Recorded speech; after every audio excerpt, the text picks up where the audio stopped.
Oh no. Oh my gosh. Almost 1 in 3 young women, not over the course of their adolescence, just in the last year has thought about unaliving themselves. Oh dear. That is how bad the school system is right now. With young Okay. women, 24%. Oh my, 1 made in a plan? 4 young women made Guys. a plan to kill themselves this last year. This last year, again, not over the course of their life. This is critically bad at this point. We are in the drain cycle right now. Young women, 13%, young men, 7%. 1 in Whoa. 10 are attempting to kill themselves every year. Whoa. What if we are trading our children's childhoods so that they can be played with in some sort of a weird Marxist social experiment that has been executed by a bunch of sexists? Would you like to know more?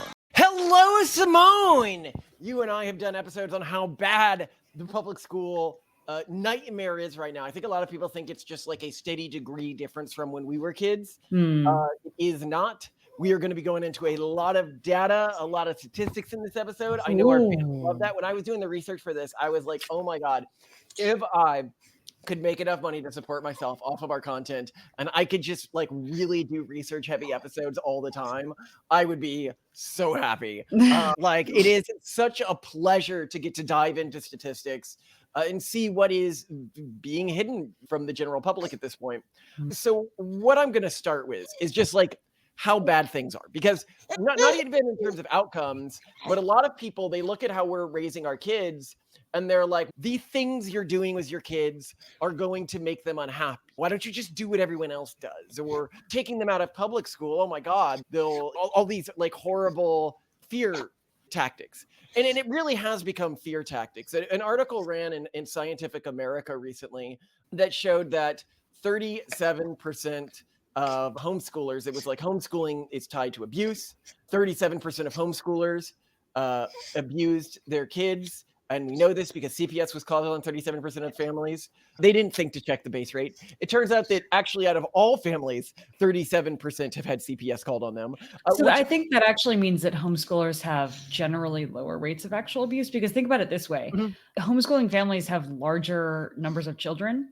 So if one child causes some kind of warning that has CPS called, they're much more likely to, they're like every child will be seen as being like plausibly subject to abuse. Also, I've just noticed that larger families are more likely to have people be very judgmental of the way that they raise their kids. So I feel like they're way more subject to scrutiny. And I think a lot of people just think that having more than 2 kids is abusive. Just like that a parent's attention would be divided that much is without doing anything else. Even if they did everything absolutely right, they were still terrible parents. So I would say it's impressive that it's not a higher rate. What I think when you're talking about this 37% number, I think it shows just how oppressive the urban monoculture is in trying to take people's kids, and that it's becoming more and more so over time. But just on its own, that number is sobering. 37%. Holy smokes. But like in terms of the kids aren't all right. So I'm going to read to you some statistics by the CDC. So actually, I'll play a little game. I'll have you try to guess what the numbers are before we get to them. And I'll even prime you by saying that I think the numbers are going to shock you. Okay. On a survey of experiencing, and the survey ends in 2021, experience persistent feelings of sadness or hopelessness during the past year in the United States. And we're looking at young men and women. What would you expect? Are they above or below the age of adolescence? This is adolescence. Adolescence, 45%.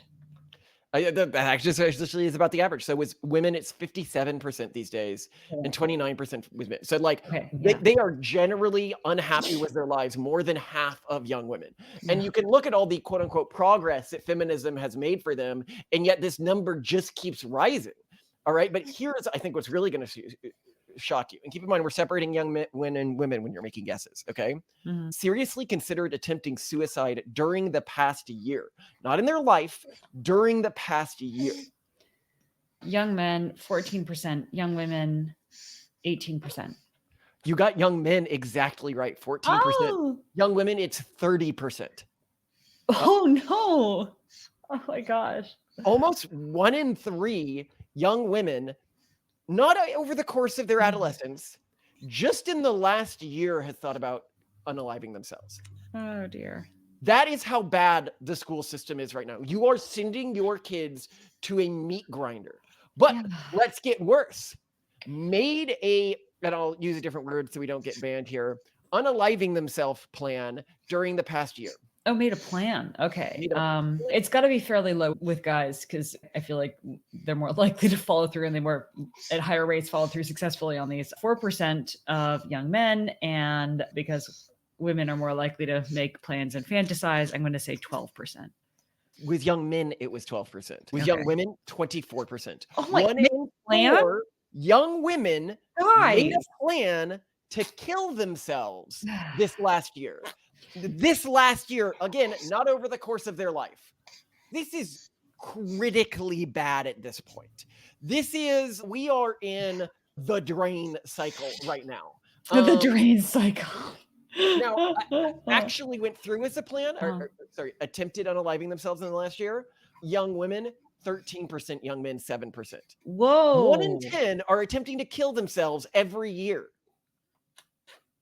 Whoa. And I'll also put on screen here, were injured in a unaliving attempt in the past year by demographic breakdown. Oh yeah, what percentage there? I'm very curious because I feel like a lot of it's also I wish we could parse out better performative and you know what I mean though. There is a social contagion element, there's a glamour element to this. I feel, unfortunately. Basically, it's really clear in the data to me. The closer a group is to the urban monoculture, the higher the rate is. Yeah, how much was, I feel like injury is a sign that someone actually meant to do it. Yeah, this is injured, okay? So injured in an attempt for young women, it was 4%. For young men, it was 2%. Total average is 3%. But it gets really high in some groups. And it's determinant on how close you are to the urban monoculture.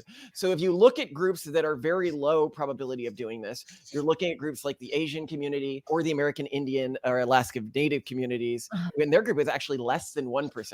If you look at groups that do it very high, did you have sexual contact with somebody of the same sex? 14%. Oh, no. 14% of people who are sexually active and gay. And I think that this shows how mentally destructive the groups that have invaded these communities are. Right. And it is, to me, horrifying what we're seeing here. And it really pairs with our idea that, and I don't know if the episode on this is going to go live before or after this, that in some ways, a trans identity can be thought of as an alternative to unaliving oneself. Yeah. Because it's like a chance to start over with a new identity.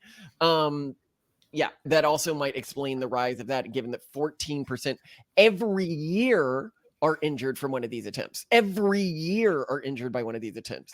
The urban monoculture is maelstrom that rips apart your soul. It is bad to an extent that I feel that we often underplay in this podcast, or maybe don't properly elevate. If you want to talk about like more stuff here, nearly 60% of female students and nearly 70% of LGBTQ students experienced persistent feelings of sadness or hopelessness. And if you look at 70% of the LGBT community in school today, and if you, as a cultural solution to same-sex attractiveness, I think it is pretty unarguable to point out that the gay community of today has many more protections than the gay community did when we were growing up. And yet the levels of sadness the community has had have risen dramatically between this period. So this isn't because they're a discriminated group, because it's been going up as the discrimination has been going down. Yeah. And if somebody's actually discrimination for the community has been growing up, one, I'm gonna be like, okay, you just live in an alternate dimension. But two, if you believe that, then clearly whatever the community's doing in terms of advocacy is not working. It's making it worse. Yeah. It's making it worse. So you shouldn't be doing the same type of advocacy that you guys are doing right now. And then they're like, I don't want to change any of that. But I'm like, okay, Lynn, let's walk things back a bit here and say that things are getting better for the community, and yet the community's mental state is getting worse. So what is changing? It's the dominance of these new mental frameworks entering the community, specifically trauma psychology. And we're going to go into another study and a different one here that went into how modern psychological practices, when given to completely mentally healthy students, actually decreased outcomes for those students and broke those students' relationships with their parents, because it is literally developed into cult-like tactics. But if you're talking about attempted suicide, 10% of female students, 20% of LGBT students. If you're talking about, now let's just go over some other statistics here, experience persistent feelings of sadness or hopelessness. And this was a rising trend, so it's almost likely much worse now. In 2021, it was 42%. Experience poor mental health, 29%. Seriously considered attempting unaliving oneself, 22%. Made an unaliving plan, 18%. Attempted unaliving, 10%. And yeah, it's just, and they do note in the statistics that there were differences among ethnic groups, but the differences really weren't that big among ethnic groups. It was just being ultra low in the Asian community. It's just that the 1 in 10 attempted number like absolutely gets me. The 1 in 5, 22% seriously considered it, absolutely gets me. And it's saying a lot if modern woke culture has a larger unaliving thinking about rate than Japan and South Korea are famous for this being a problem among people. And yet now in more Asian progressive immigrant American culture. Yeah. But that Asian immigrant cultures here are lower, just in general. I don't know. I think it shows that the strict, like the ideal parenting style, which really fits with what we said historically. I think the reason the rates are so high in countries like Korea and Japan is because you have a very strict institutional structure and moderately strict parents. Whereas in the United States, you have strict parents, but loose institutions. And as we always say, cultures work much better when you allow the culture to enforce the restricted rules rather than trying to enforce it through a governmental system. And that's what we're seeing here, I think, in these very low rates among Asians in the United States. And keep in mind, the government should realize that this is a problem. So the US Surgeon General has identified mental health challenges as the leading cause of disability and poor life outcomes in young people. And I'll put up the warning here. And yeah, it's just the state that they're in is absolutely horrifying now. And I think that's something we need to remember with school, right? A lot of people are like, well, I'm sending my kids to school because that's the default. And no, schools have a cost. We trade our children's childhoods in exchange for the promise that they will be given the ability to participate in the modern economy. But what if schools aren't doing that? What if we're trading their childhood to put them with a group that is not intentionally, I think, but basically systematically abusing children, putting them in these states? Because what else can you say about a group that's having these sorts of numbers? I can't say anything other than they are in an institutional abuse factory. And if anyone looked at this in isolation, if this were some form of plastic or food or pollution to which people's children were being exposed, they would be in a huge uproar. There would be legislation to immediately ban this material or pollutant, right? If this were anything but essentially modern culture and education and educational systems, which obviously are much harder to address or change or deal with, people would be up in arms.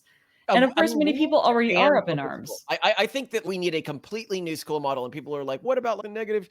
And we're working on that. So people are like, why hasn't the Collins Institute gone live yet? It's actually fully functional at this point. We're ready to begin on, this is our alternate to the school system, begin onboarding people, but we want it really polished when the first group comes in. And so right now we're doing things like changing the skill level tied to various questions that a student engages with, adding a tutoring system, various things like this. But the core product is really impressive, and I quite like using it myself even. Yeah, it's largely my fault. I keep saying, well, it needs to be a little bit better. So that, yeah, it's my fault. And it's also the fault that we actually have a day job and we're not paying ourselves to do any of this because that's not how we work. So. Yeah, but I think increasingly what we're going to see is, one, you've got to remember the hold that teachers unions have on democratic politics. Yeah. They basically cannot go against the teachers unions. They cannot admit that this is a real problem. But if you look at spending, because people are like, you're not spending enough. And I'll put on screen a chart here that shows the amount that we're giving to schools is increasing, but all of the additional money is going to overhead staff, not like the actual teachers. And that's what happens. Bureaucratic capture and bureaucratic bloat. We need to wipe out that entire class. And you can't do that because that's the class that is most bought into the teachers unions, which basically have the entire Democratic Party in their pocket. Yeah. And then you have the second problem, which is the core way that the urban monoculture makes new members of the urban monoculture is through control over children's media and the school system. And so as more and more parents wake up, and we're about to get into statistics about this, about how bad the school system is, they have to be more aggressive about forcing parents to send kids to a system that's clearly not in their best interest. And you get extreme cases in Germany where things like homeschooling are banned, but you are beginning to see in the more progressive states more and more restrictions put on homeschooling. And even in some areas like Manhattan, like the most urban monoculture places, talk of banning private schools and institutions like that, which is truly insane for me. It's like, what if we are trading our children's childhoods so that they can be played with in some sort of a weird Marxist social experiment that has been executed by a bunch of psychopaths? And I think that's why progressives are so anti-organizations like Libs of TikTok, because a lot of what Libs of TikTok is showing is teachers. And so we are seeing that, yeah, the worst of the urban monoculture really has infected the school system, and that's what's causing this. Hey y'all, this is your daily reminder that Dr. Seuss is racist and you shouldn't use him in your classroom. I get that some of these books are considered classics. I mean, I grew up on them myself. I also get that he was a product of his time. But also, mind you, this is 2021. There are literally so many other books that are more inclusive to all students that you can use instead. I've heard a lot of people say that gender is complex and sex is simple. As a biology teacher, I highly disagree. Gender is really easy. Gender is how someone identifies. So just listen to them when they tell you if they're male, female, or non-binary. This has been my first year in preschool with a class of my own, teaching alongside another queer neurodivergent educator, and we have been rocking our Choose class. We've been talking about gender and skin color and consent and empathy and our bodies and autonomy. It's been fabulous. But our teaching team is shifting and a new person is being onboarded, someone with many years of experience. So today at the lunch table, when the topic of gender and genitals came up, one of our students plainly looked up and said, "Well, I'm a girl today, but I know that teacher Co isn't." No, they're NB. And the look on the incoming teacher's face was priceless. She was shocked in a good way, and she just looked around at the two of us and said, "This class was incredible, and I am so impressed." Let me say it again for those in the back row. CRT is not being taught below law school. Those of you that are against it are being misled by the media about what CRT and where and when it is taught. My governor has put into place some ridiculous legislation that many governors across the country have put into place, such as I can't teach critical race theory. So, teachers, in the past, we've been activists. After this show of last year, we really need to stand up and do what's right for our kids right now. So, this is a call to action, teachers. We gotta stand up and fight for our kids because this is bullshit. Do your students call you by your first name or Mr. or Miss? Great question. This is actually a classic question. Here's your answer. Currently, my students just call me Desmond or Desi. First name. However, I have been at schools that go by last name. Those schools I go by Teacher Fambrini. I am gender fluid, so I don't go by Mr. or Miss. I go by teacher because I am a teacher. So Desmond, Desi, or Teacher Fambrini. I'm starting to get a little emotional looking at the new masks I got for a couple reasons. I've had American flags put up in every classroom. We're going to have to say the Pledge of Allegiance, and I'm not going to be able to talk about basically any of the things that I have on these masks. Hey y'all, let me introduce you to our non-binary alpaca. The kids voted on a gender-neutral name, Alex, for them. Alex was there to help me during the really quiet moments when nobody would talk during virtual learning. Yes, they were so quiet! But then I also took it as an opportunity to teach my students about how to respect people's pronouns. Did Alex ever get misgendered? Yes. But then it opened up some teachable moments about what to do when that would happen. For example, hey Mr. Vung, did he just wake up from his nap? Oh, do you mean did they wake up from their nap? Yeah, they just did.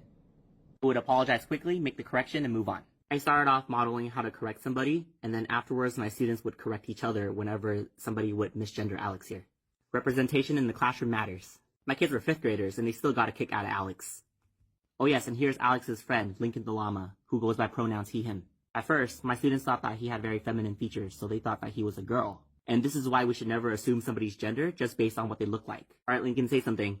Hello. My students were really surprised how low his voice sounded. Don't assume. Clear from the data that the closer a kid is to this type of language and to these types of ideas, the more likely they are to unalive themselves. These people are killing kids at astronomical numbers. This needs to be stopped. We need to understand that what these people are pushing is bigotry, and it is not helping the same-sex attracted community. It is not even helping people who are actually transgender. This is some sort of weird, bizarre, sex pest, Marxist cult that is taking over our school system, and it is disproportionately hurting the kids who are actually same-sex attracted, for example, as we can see in the data. This stuff needs to be fought tooth and nail. I love it. They're like, no. Actually, you see, when we teach kids to hate their identities and their countries and their history, it saves their lives. Affirming language, affirming practices save lives. And it's like, okay, well then why is it that the people who buy into this the most are the ones unaliving themselves at astronomical rates? Why is it that as this language penetrates our school system more, this problem gets worse? You should see an inverse correlation if you were right about this. Are you open? Are you even open to the possibility that your group is wrong? And I don't think you are, because it's a religion for you. This is moved past the point of data, and you don't care how many children you have to sacrifice so that you can feel like you were the good guy. It's sickening. So what are people doing in response? So now I'm going to put a graph on screen. Actually, did you have any more thoughts on before we go further? An argument that I hear from people, because I was just listening to someone's YouTube essay on alt-right parents and how they're against the schooling system. A very common argument that is presented is, oh, people are just presenting really extreme cases and this is not how it works for everything. But there is just such a preponderance of cases of people doing egregious things. There are actual rules. In some cases, there's actual legislation that is pretty egregious if you just look at it at what it is. And then these stats, I don't think can really be denied. Yeah, coming from the CDC. This is not like some right-wing conspiracy. Yeah, some right-wing mommy blog that did a Twitter poll. This is much more rigorous than that. And people will be like, oh, these are the effects of COVID. But if you look at the statistics, they'd been going up at a steady rate for a long period of time before this. So no, it's not just COVID. It was going up for a long period of time. Now, let's talk about homeschooling. The alternative. So I'm going to put a graph on screen here right now. And what you're going to see in this graph, it's from the Washington Post, is a lot of people thought that during COVID, a lot of people just took out their kids and then it was fine after that. But that's actually not what happened. A bunch of people took off their kids. This graph is titled Homeschooling's Rise from Fringe to Fastest Growing Form of Education. Basically, what in this graph is it shoots up during the pandemic, but then it barely goes down after the pandemic. And it's the same with private school, shoots up, isn't going down after the pandemic. Whereas the number of kids in school is actually continuing to drop after the pandemic, which is just shocking to me. This is, and we have Simone's sister is like an assistant superintendent at a school district. And she was talking about one really scary thing is how quickly their class sizes are dropping. So they're now dealing with the problem of demographic collapse combined with everybody taking their kids out. And she's like, year over year, it's 60 kids less. This is not like a giant school. She was just like in this one school system. She's like, there are whole classes that aren't happening anymore. I think, what was it? She said it was like the size of 2 classrooms. I said that. That's okay. Yeah. You said it's the size of 2 classrooms disappearing, but that's shocking. that we're seeing this. But hold on, I'm going to continue to go through here. I'm going to quote something here. What surprises me is how much the additional homeschooling has stuck so far. I would have expected the huge peak in 2020, 2022 to roughly this level, with the pandemic making schools a different level of dystopian nightmare than usual, than most people throwing in the towel. That was what we did. Instead, it looks like 80% of the increase stuck around from 2022 to 2023. It seems this was the case, there being a lot of startup costs and network effects. Once you learn how to homeschool and you try it, most people decided to keep going, and the change was sustainable. And I think that's really important. This graph is titled Homeschooling's Rise from Fringe to Fastest Growing Form of Education. Basically, what in this graph is it shoots up during the pandemic, but then it barely goes down after the pandemic. And it's the same with private school, shoots up, isn't going down after the pandemic. Whereas the number of kids in homeschool is actually continuing to drop after the pandemic, which is just shocking to me.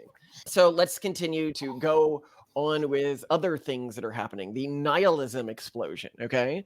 So here we're looking at pessimism among US 12th graders, specifically at questions hard to have hope for the world and wonders if there is a purpose to life given the world situation. And within Gen Z, it's just really high. 30 for wonder if there is purpose to life given the world situation, and then around 40% for hard to have hope for the world.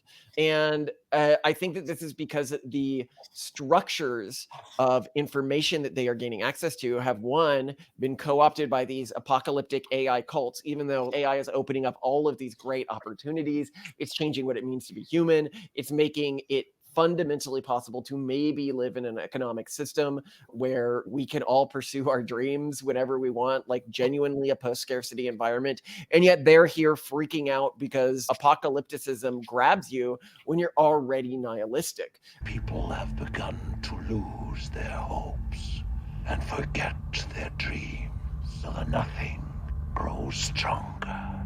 It's the emptiness that's left. It is like a despair destroying this world. And I have been trying to help it. But why? Because people who have no hopes are easy to control. Because I think that another thing that the urban monoculture has realized is that one of the best ways to grab people, if you're in like a detention center and they need to brainwash you, you're going to any of these, if you read stories about brainwashing, one way to do it is to completely demoralize an individual. And I think that the urban monoculture has learned this. When it works to demoralize young people, when it works to ensure that they have no pride in their ethnic or national or religious identity, it can break them down. And when they can teach them the future has no hope, and then it can siphon them out into this completely parasitic and toxic culture and get them to spend all of their time like partying and being indulgent. I remember when I said like this whole Miri thing is just a LARP at this point, like it's not serious. And then we learned recently that even Eliezer Yudkowsky, we never posted our EA episode because I thought it was too hard on Eliezer, and I was like, I don't want to be like that negative in one of our episodes. We might post it if people really asked for it, or post it somewhere private. But he ended up basically shutting down most of what Miri was doing, shutting down their research departments, and then just effing off with his girlfriend, basically. And so did the other founder, and to party, right? Take the money, go out and party. And then they used a little bit to continue with the outreach, which I think was probably the right thing to do because they weren't achieving that much with the research, but that was like the only real work they were doing. And I think it shows that once you reach this certain level of nihilism, and I guess I call it fear rot, even the individuals who are purveying these messages, even the preachers of it, can't do anything but descend into lives of total hedonism. Do you have any thoughts here before I go further? I feel like the consequences of all these things speak for themselves. Mm-hmm. I mean, you look at like our projects, like our TRACT project, and trying to help with our school system, people stay within their religious systems, and people are like, what's really like the core end goal of all this? The core end goal of prenatalism more broadly, and it's vitalism. It's being human flourishing. Yeah, human flourishing, genuine. In this system, in this modern school system, and in our modern culture, humans are not flourishing. And I think that you can't not even argue that people in progressive cultures would say that people are flourishing. They would just point to, I don't know, capitalism or rich people or systemic bias or something else and say that's why everyone's suffering so much. Well, But yeah, really, because they the use call's these coming from within the house. Yeah, the call is coming from within the house. They're using these scapegoats, and you can look at the statistics. It's not just my perception that the more progressive someone is, the more mental health problems they have, the more likely they are to have attempted unaliving themselves, the more like it's clear. And I'll put some stats on the screen here. And it appears that when you get to the most extreme iterations of this culture, you are completely sacrificing. And this is actually something I've seen for example, like LGBT friends, gay friends. Like we have some gay friends who are like Republican and have kids, and they are completely mentally healthy. They're often growing. They're also like really fit, everything like that. Then when I think about like my progressive LGBT friends, they're typically in like terrible health. They don't have long-term relationships. They're seeing a psychologist every single week. They are just barely holding it together on this cocktail of drugs. Like it doesn't work. And it's hurting those communities the most. But let's continue here, because actually we've had some of our younger users here who are like, I'm in school right now, and what I see is the LGBT community being treated like a priest caste almost, and like they can get caught selling drugs and they don't have to deal with the consequences because they're, for example, gay, right? Like they are treated as a different caste system within the school today. And I'm like, even if that's the case, they are still dealing with more mental hardship insofar as they buy into the urban monoculture. And then the ones who stand against the urban monoculture, the gay young people who stand against the urban monoculture, they have their identity stripped from them. People say, you're not really gay. And they get bullied by the urban monoculture relentlessly, as you can see from any of these conservative gay influencers online who just get harassed more than anyone else. But it gets worse. Now we're going to talk about like where urban monoculture ideas are just destroying a generation at this point, right? Because in a lot of these statistics, you're like, oh, I guess guys are getting off easy. And in a way they are, because girls are getting coddled and not having to deal with discipline. And that leads to, I think, a lot of these downside negative effects. But I'm going to read a Reddit post here by a teacher in the Our Teacher subreddit. They got a ton of upvotes. So this is something that other teachers feel is a problem. Is anyone else here seeing the girls crushing the boys right now in literally everything? We just had our first student council meeting. In order to become a part, you had to submit a 1 to 2 paragraph explanation for why you wanted to join. The council handles tech club, garden club, art club, etc. The kids are 11 to 12 years old. There were 46 girls and 5 boys. Among the 5 boys, 2 were very much quote unquote besties with a group of girls. So in a stereotypical description sense, there was 3 non-girl connected boys. My heart broke to see it a bit. The boy representation has been falling year over year, and we are talking by grade 5. And keep in mind, if you're like, well, I'll just start with my kids in school, and this is something we need to be aware of, Simone. This is happening by grade 5. Destroyed your young boys. Am I just, and then your young girls are going to end up unaliving themselves by the statistics. So just be aware. Am I just a coincidence case in this data point? Is anyone else seeing the girls absolutely demolish the boys right now? Is this a problem we need to be addressing? This also shouldn't be a debate about people over 18. I'm literally talking about children who grew up in modern Title IX society with working and educated mothers. The boys are straight up Peter Panning right now. It's like they are becoming lost. And just so people know, this has around 8,000 upvotes in the teachers subreddit and 4,700 comments. So this is absolutely something we're seeing, and this is something that other people are recognizing. And the answer to me is that all of these like progressive intersectionality is what's leading to this. Very obviously. But I think what's also telling here, and I want to emphasize a point that you made a little bit earlier, which is that just because you're advantaged in the school system and you may be doing better within it for a period of time doesn't mean that you are ultimately experiencing better real world outcomes. Keep in mind, when it came to those mental health stats that you rattled off, girls were performing worse. They had higher rates of ideation that was deadly, higher rates of mental health problems.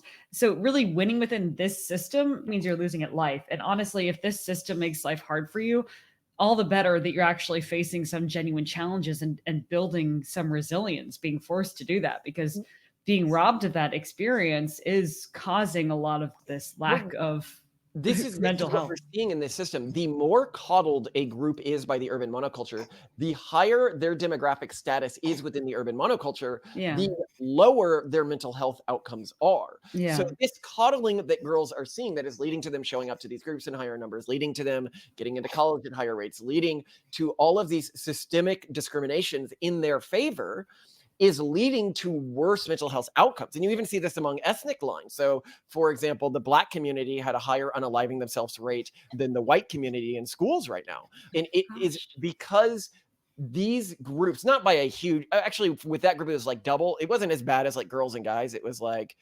4% to 2% or something for not attempted, an injury from an attempt.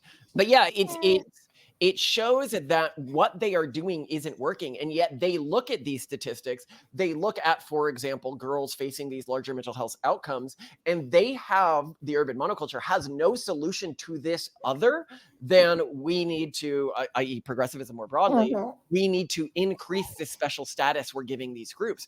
We need to increase the ways that they are being coddled in our sort of urban monoculture lens, which is leading to progressively worse outcomes. And here I'm going to talk about some more progressively worse outcomes that we're seeing here. Major depression among teens. We have seen since 2010, if you're looking at 2020, a 145% increase in girls. And in boys, here in the increase, you actually see higher, but the absolute number is lower. 161% increase among boys. In anxiety, you can see the stats just shooting up among college students. So in anxiety, it's now in 25% of college students, 135% increase since 2010. In depression, it's been a 106% increase since 2010. This isn't working. The way our culture has changed since 2010 is not working. And I think you have to, most people who are adults now and listening to this have to understand how profoundly different the school system must be if these outcomes are so different. Well, and how different childhood must be. And also we have to remember, you and I grew up at a time when, at least when we were in middle school or primary school, you could not use the internet to look up answers to questions. Because we did have internet access, but literally the answers weren't there. You would have to go to a library or refer to an encyclopedia or a dictionary. You could not look these things up. Life is so profoundly different for these people. And I think a lot of people are, when trying to model solutions or trying to diagnose the problem, not understanding how fundamentally foreign life is to us as a young person. You mean to the young generation, not us as young people. Their experience is foreign to us.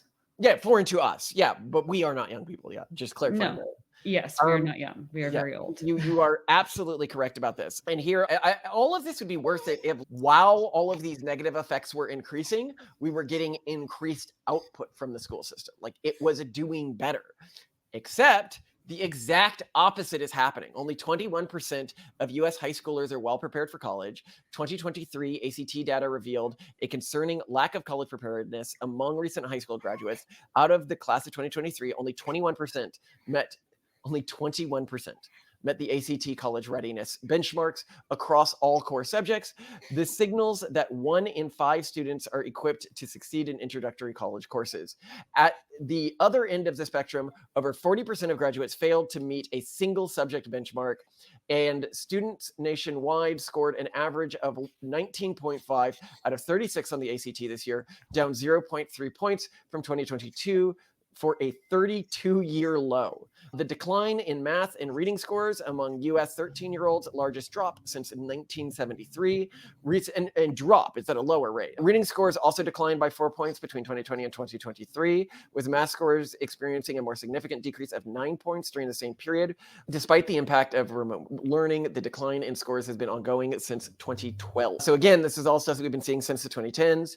You can't blame the pandemic.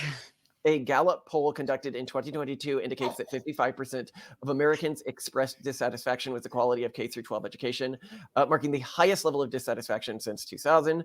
Now, as this gets worse, something we're seeing, because the urban monoculture needs this system to stay operational, it cannot allow it to shut down, because again, it's not having kids. And again, this is not historic. As we've done in our other video, can conservatives outbreed the left?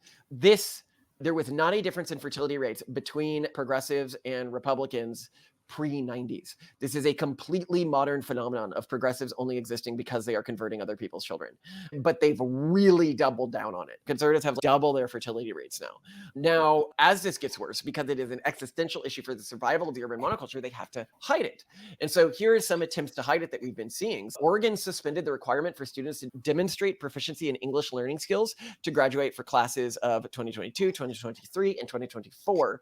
And the decision was made through Senate Bill 744, which ordered to just don't test them anymore. And then in 2015, California suspended the California high school exit examination requirement for graduation. Governor Jerry Brown signed a bill, SB 172, that eliminated this requirement, which had been in place for about a decade. The suspension was initially set for 2015 to 2016. However, the same bill required school districts to retroactively grant diplomas to students who had failed the exit exam but met all other graduation requirements. This applied to the graduating classes as far back as 2000s. I think another thing that should be emphasized is a lot of the teachers, even in the public school system, where there are a lot of adverse incentives, and I'm not saying they're all great, but many of them are exceptional, wonderful people who really do care about student outcomes. They're put in impossible positions, especially because of the system. One thing that I've seen some teachers commenting on when discussing the various crises facing students now is they are getting kids, let's say that they're teaching 7th grade, who are at a 4th grade level because they've just been passed up. They cannot do anything to bring them up to an 8th grade level in that year when they're starting with something so bad. So because kids just get passed through each class, graduated, the problem becomes increasingly intractable for these teachers. There's nothing you can do, no matter how good you are as a teacher.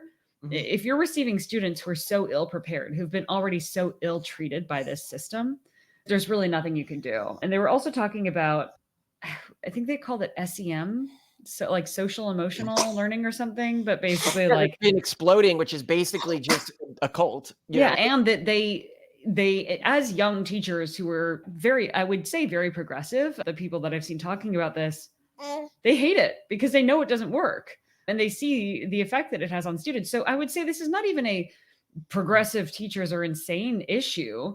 This is, like you say, some mimetic cults have also taken over, even like subsets. Bureaucracies. The school system right now is an incredible bureaucracy, just a giant bureaucracy. And this cult of the ultra left, which is like a sub faction of the urban monoculture, it's like its vanguard. It has embedded itself most deeply, and it works really well within bureaucracy. So even if 90% of teachers don't want to go along with this, if you push back, you lose everything. You lose your job, you lose your pension, you are basically unemployable in other fields. You've been doing this for a long time. So there is no possibility for pushback by the teachers who want to do what's right for the students. And I think the only way to fix this is to completely blow up the education system as it exists right now. We just need to shut down public education. And it's SEL, social emotional learning. And they hate it. It's very pervasive. That we were doing was leading to 1 in 10 kids trying to unalive themselves every year, we'd be like, oh my God, I don't care what the effects are. This must be shut down. And I feel that way with school. What would I do if I controlled things more broadly? I would probably move to a system to try to maintain as much of the existing teaching infrastructure as possible, where the schools that exist right now are made public spaces, and then parents bid on being able to send their kids to individual teachers. Those teachers' salaries are dependent on their demand among parents. And that would allow, if you're a far progressive, you can send your kid to the ultra progressive teacher if they've been showing themselves to be efficacious. And all of the teachers have ranked like how the average type of student that's coming into them and how much they're improving those students. And students' ability to get the teacher they want depends on their grades. There is a reward for good grades, and we are not wasting good teachers on low efficacious students. And some people are like, well, won't students just fall behind? And it's like, we need to be realistic. That's already happening, right? The other study that always gets me is the Peter Gray study on unschooling, which was looking at what if we did literally nothing for kids? And it showed that kids who are unschooled, like not homeschooled, literally nothing, were getting into college at higher rates than kids who are going to public school and graduating college at higher rates, and had better emotional health outcomes, obviously, as well. I suppose that should go without saying, but obviously. And then people are like, what about the negative social effects of homeschooling? And this has been well studied, and they don't exist. This is a bad to pay problem that you're dealing with here. It is just like in the big meta studies that have looked at this, you just don't see much negative effects from homeschooling. And people are waking up to that now. That was always a con job that people pretend that. But of course, kids who are raised by adults are going to have much better abilities to deal with the world than kids who are raised in this weird sort of Lord of the Flies scenario we've contrived. And it makes perfect sense when people are like, I remember growing up, the homeschoolers were weird. And it's like, actually reflect on the way they were weird. I remember thinking that as a kid too, but now as an adult, when I remember the things that made them weird, I was like, yeah, they were weird because they were really polite and they didn't emotionally manipulate the people around them, and they didn't get into histrionics over everything. Well, I was I like, think a lot of it's also that they don't like use the same maturity. cultural shibboleths that people use to judge them. I just heard Ayla get criticized because on a podcast recently, she was asked her favorite beetle, and she said the green ones with the black spots on them. And that's classic homeschool.